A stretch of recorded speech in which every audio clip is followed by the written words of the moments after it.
And now, it's time for another Dice Tower review with the Game Boy Geek. Hello my friends, it's the Game Boy Geek here. Today we're going to be looking at an interesting concept. We're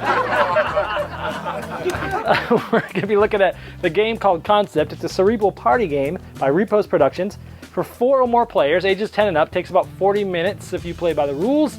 And it's an interesting twist on party games that will make you think, but it's fun. Let's take a look. I'll show you what this craziness is about, and I'll see you on the other side. Get ready to use that cranium of yours.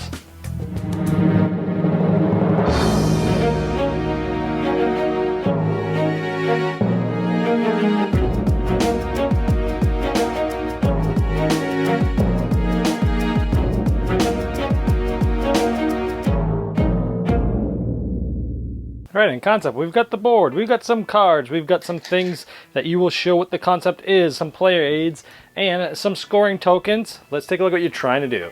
So the way the rules have it is you flip over one of these cards. You and a teammate will only be able to see this card, and you'll try to get, there's easy, hard, and challenging. I call it easy, super wicked hard, and impossible.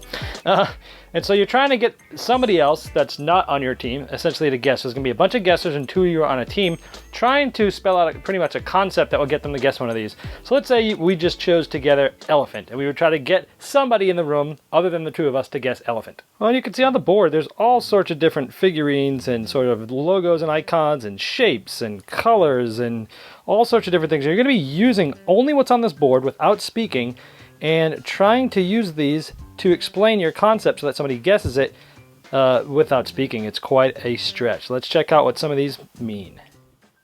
So as you can see, this one means old or ancient or past or power and politics or different parts of the body or senses or evil or joyous, sad, all these different things that these things mean. Now you get 2 of these player aids. I wish it came with more, but they're double-sided. And for new people, of course, on the other side, we've got the other things, the colors, the shapes, and what these might mean. All sorts of different things that you're going to be using. Now, since there's only 2 of these that go around, I'll show you when you start placing these. I usually have one of us hold this item here, and we start saying what some of these are as we're dropping them down, so that it helps people that are new at the game that don't know what some of these are. So we might start out together as a team, and we can discreetly discuss things during without letting anybody see. But we start with the green question mark. This is going to start our concept, and then we're going to start with this, which is pretty much animals, right? So we're going to say, okay, it's an animal. And then with the same color, we have some cubes to add to this concept. And it's not just slow, but our animal, of course, is very slow. So maybe we put a bunch of those on there. Maybe we also put, ooh, it's very tall, it's very wide, very tall, very wide, and it's gray. And if they haven't got it yet, we can introduce a sub-concept. In the bowl comes a bunch of different colors. Each one of these colors you can use as a sub-concept. So I might start this by saying, okay, we're going to go country. It's a country is the secondary concept, and it's very hot. So thinking, you know, continent or country or area that's very hot with a gray, very slow, very huge animal, and you probably would have got elephant by now, and that's an easy one. Okay, that was an easy one. Let's try a hard one. I'm not going to show you what the card is. We're going to start the concept with that, which on the screen says wildlife animal. I'm going to say it's, of course, small.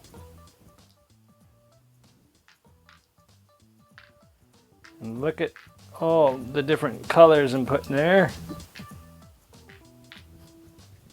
Now I'm going to do a sub-concept. And again, normally you can't talk while you're putting these down, but for beginners, we basically say what the player aid says here. So for that one, defense, protection, or wall.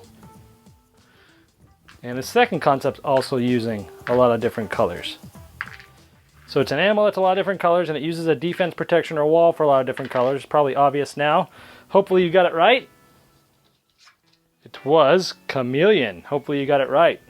All right, this is a very challenging one. Here we go. First concept is that which is an expression, a dialogue language, or cartoon or comics. An expression, a dialogue language, or cartoon or comics. My secondary is going to be that which is death, evil, or disease. So it's an expression, dialogue language, cartoon, or comics that's about death, evil, and disease. Our next concept is going to be an arm, up, an arm and up. We're going to add dirt, earth, or grow. So that to that. Arms up, dirt. And my last one is going to be a plant, flower, or nature. So we have an expression, a language or dialogue or cartoon or comics about death, dying, or disease that has an arm, up, dirt, and plants. Any guess? I probably totally confused you. Makes sense to me. That's what's funny about this game is, remember, this is the hardest category type. Well, let's see what it was. It was pushing up daisies. Pushing up daisies. Because it was an expression about death, and it was an arm, I was trying to say an arm pushing up. An arm up, kind of pushing up through the dirt. Flowers. You dead, flowers are pushing up. Pushing up daisies. Again, that's a really challenging one. Again, so that's what happens there. Now, the rules state that each person of the team that was doing the concept will get one of these, and the person that gets it right gets a double. There's 12 of these doubles. When all 12 are done, the game's over, and the one who has the most points, light bulbs total, is the winner. All right, well, there's concept. I've heard people like Tom and Ryan say that this is an activity, not a game. With that part, I disagree. Telestrations for me is an activity, not a game. Why? Because I never, ever once have played that game for points. We just do it, we play as long as we want, and we stop. We never do points. To me, that's an activity. This, I actually do keep score. Now, I gotta say, the rules that come with the game, I don't like at all, actually. I don't like that you play as teammates trying to get people to guess things. I found that makes it harder than easier because you're working against each other, and maybe they thought it would be easier if two minds would think better than one, but it doesn't really work in this game.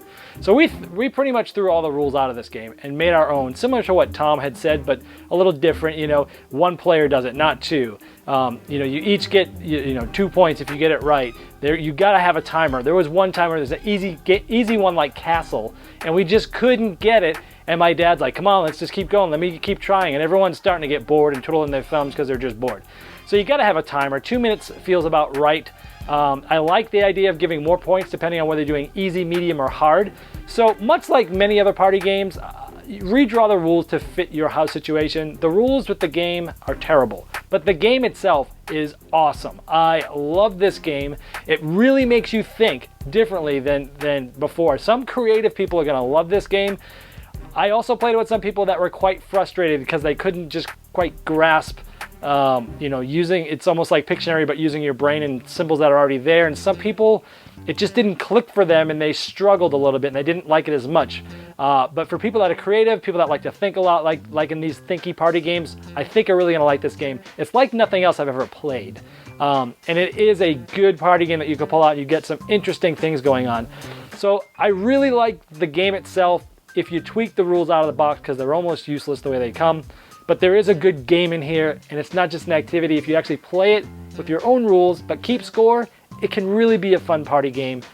Definitely unique. I think most gamers should have this. This is kind of, not necessarily a gamer party game, but it's more gamery because there's a little more thinking involved. But it's really cool. You can still pull this out with anybody. Interesting concept here with the game Concept. Thanks so much for watching the Dice Tower videos. Find more great videos and reviews as well as our top-rated audio podcast at Dicetower.com. You can also find other great shows at Dicetowernetwork.com. I'm Eric Summerer, and you've been watching The Dice Tower. The Dice Tower is sponsored by Cool Stuff Inc., where you can find great games for great prices. Cool stuff in stock. Check them out at CoolStuffInc.com.